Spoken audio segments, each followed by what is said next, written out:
Sejam muito bem-vindos a mais uma análise executiva. Preparando agora o terreno para uma verdadeira Masterclass. O nosso objetivo hoje vai ser ir direto ao ponto, elevar a liderança do microgerenciamento tático para uma verdadeira arquitetura da execução. Vamos mergulhar a fundo naquilo que chamamos de Antídoto 3, desenhado para eliminar de vez a cultura da terceirização da culpa e instalar a verdadeira responsabilidade dentro das organizações. Sabe aquela velha frase, cachorro com dois donos morre de fome? Pois é, no mundo corporativo isso ilustra de forma brilhante o que acontece quando a responsabilidade é diluída.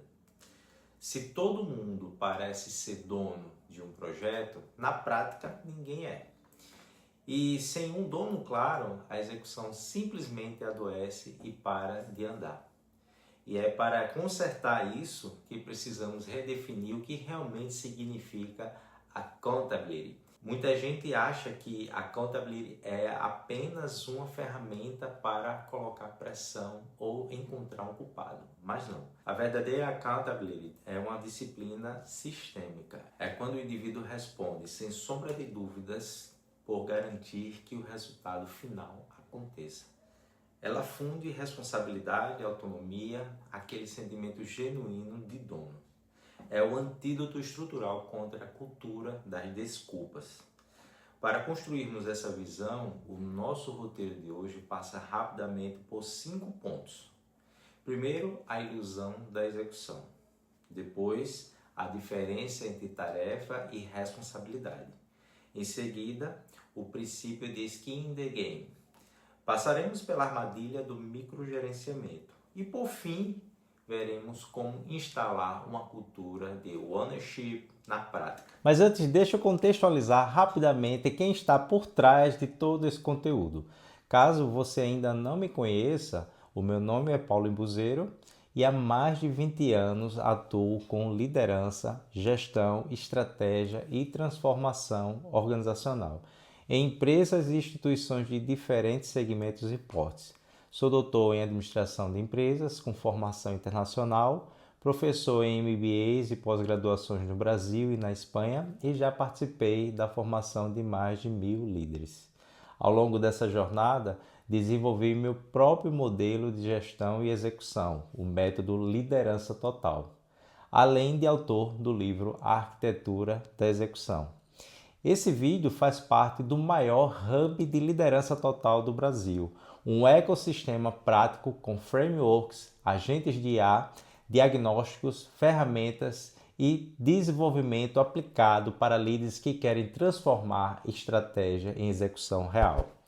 Agora volta comigo para o vídeo porque o próximo ponto talvez seja o mais importante de todos. Entrando no nosso primeiro ponto, a ilusão da execução. A gente precisa de uma mudança radical de paradigma. Muitas vezes existe uma crença de que só porque a estratégia apontou para uma determinada direção, o movimento da equipe está garantido, mas não está.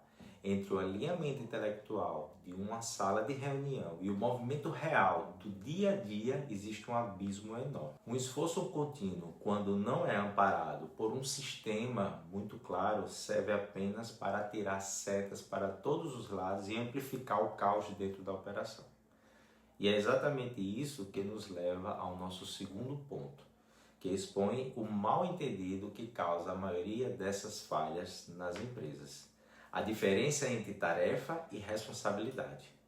Olha só como a diferença entre o que e quem muda tudo. Tarefa é apenas o que precisa ser feito. Distribuir tarefas é delegar atividades para alguém. Dar um ok no checklist, qualquer um faz isso. Já a responsabilidade é sobre quem garante o desfecho final. É dar o domínio do resultado integrado para alguém. Sem essa clareza, a equipe inteira opera em ilhas isoladas e ninguém olha para o gol. Agora, como a gente torna isso real para o time? Puxando o nosso terceiro ponto, trazemos uma âncora teórica fantástica, o princípio de skin in the game. Pegando emprestado o famoso conceito de Nassim Nicholas Taleb, ter pele em risco significa que o compromisso só é verdadeiro quando as pessoas enfrentam as consequências diretas dos resultados que elas dirigem. Se o resultado não afeta quem conduz o projeto, o envolvimento tende a ser mais superficial. Para funcionar, o impacto daquilo que é entregue precisa importar de verdade para quem está no comando. E se isso soa apenas como uma teoria comportamental de gestão, os dados mostram exatamente o contrário. Uma ampla análise da McKinsey & Company comprova que empresas no topo do ranking de saúde organizacional entregam retornos aos acionistas cerca de 3 vezes maiores. Sim, são 3 vezes mais. Quando a gente olha mais de perto, o impacto é inegável. Estruturar a responsabilidade verdadeira não é firula. A saúde organizacional afeta o caixa diretamente. Estamos falando de saldos expressivos, como 18% a mais nos lucros operacionais e 10% a mais no retorno total dos acionistas. É a prova de que ajustar a mentalidade de execução gera retornos financeiros massivos em pouquíssimo tempo. Traduzindo essa inteligência dos dados da McKinsey para o nosso dia a dia operacional, chegamos ao nosso modelo chamado de templo da execução. E essa arquitetura toda não para em pé sozinha, ela precisa ser sustentada por 3 pilares inegociáveis: clareza, ritmo e responsabilidade. Olhando de perto para esse terceiro pilar, a responsabilidade age literalmente como um aperto de mãos inquebrável. Ela é a ponte que liga aquele alvo super ambicioso da estratégia corporativa ao checklist dos resultados diários. É o que amarra a intenção e realidade. Mas e quando os líderes falham em construir essa ponte? Chegamos ao nosso quarto ponto: a armadilha do microgerenciamento. Sabe aquele esforço exaustivo de empurrar uma pedra gigante ladeira acima todos os dias? Esse é o ciclo do líder-herói. Precisamos entender que o microgerenciamento quase nunca é uma falha de intenção. É uma falha sistêmica. Ela acontece quando a liderança centraliza tanta coisa que acaba se transformando no maior gargalo operacional da empresa. Tentando carregar o peso inteiro nas costas, o líder cria um ciclo vicioso letal. Quanto mais ele resolve os problemas pessoalmente, mais o time desaprende a pensar. A base passa a operar estritamente na lógica de pedir sempre autorização. O verdadeiro senso de dono morre nesta hora. Quando tudo precisa de um carimbo gerencial, a autonomia simplesmente é drenada. Então, como saímos disso? Vamos para o nosso quinto e último ponto: a instalação da cultura de ownership.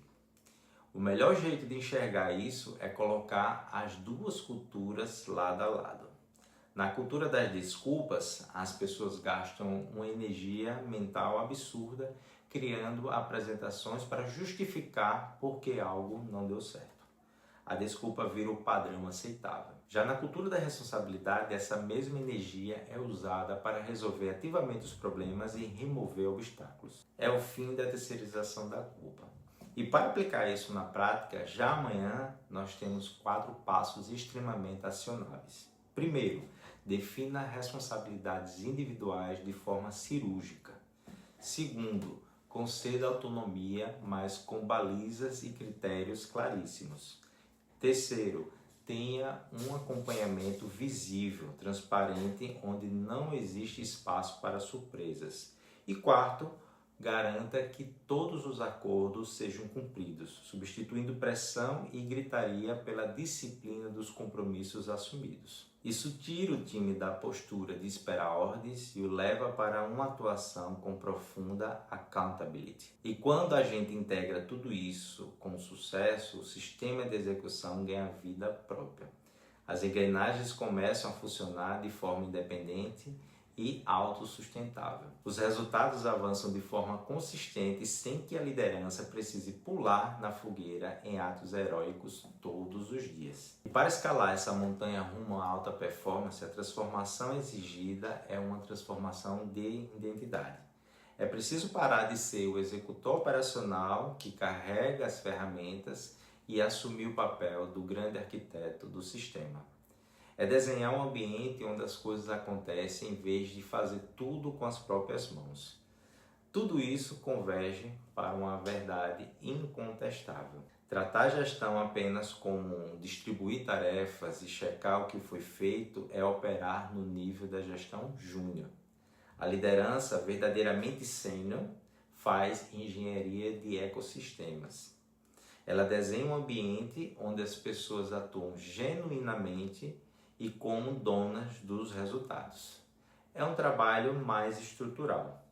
E para fechar a nossa análise de hoje, fica esta provocação. A sua liderança ou as lideranças da sua empresa estão apenas gerenciando tarefas do dia a dia ou estão arquitetando um sistema no qual a equipe simplesmente não tem outra alternativa a não ser executar com excelência? Essa é uma excelente reflexão para levar de volta às mesas de decisão. Muito obrigado pela companhia e até a nossa próxima análise.